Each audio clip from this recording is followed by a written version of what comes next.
Well, let's bring in Jamie McMurray on the differences between shifting here last year with the 4-speed, this year with a 5-speed. Yeah, Mike, you mentioned it. We've got one more gear. Last year, about 13 times for what we saw the guys shifting per lap.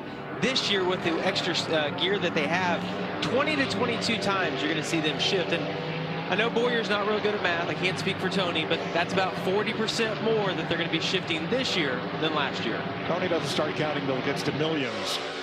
I wish. Now, A.J. Allmendinger, yesterday's winner in the Xfinity Series, had to change a steering box and had to start this race from the back. I'm this good at math. He's passed 9 cars already, which is the biggest mover moving up through the field, McMurray. And also going back, you see how easy that shift was? No worry about crossing a gate.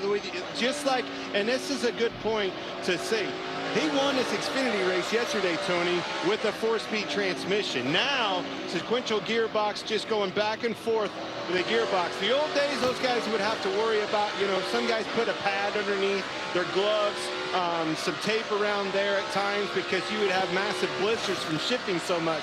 But with this sequential gearbox, much easier to shift back and forth, just having to go, literally back and forth up through the gearbox and down. No missed shifts and no money shifts, going from 3rd to 4th and getting 2nd instead.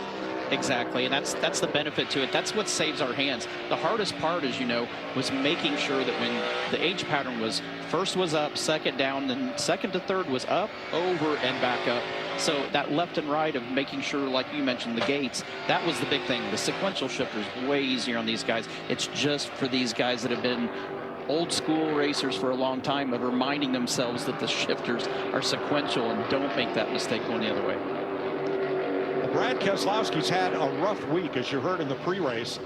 A huge penalty for a body modification a week ago at Atlanta. That penalty is under appeal, although his crew chief is not here this weekend, serving out the first week of what would be a 4-week suspension if the penalty is upheld. So Brad's had work to do here, and he has dropped 9 spots since the start of this race. Following along right there, I've had a lot of people ask all weekend long. We kind of talked about it.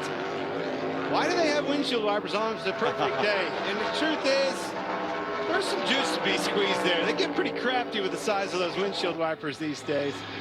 Maybe some aero advantages, huh?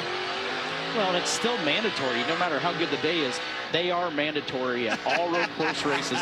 But you're right. I think everybody, we as an industry are always looking for every area that we can make better, make more efficient, or give us a little bit of an advantage or help somewhere. So utilizing those tools in every circumstance. Austin Cindric up 6 spots since the start of this race. Doesn't surprise me a bit. Very accomplished road racer. Look for him to be there at the end of this race. Completing lap 7 this time.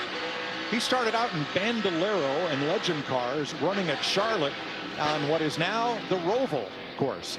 I don't know, riding along with him too.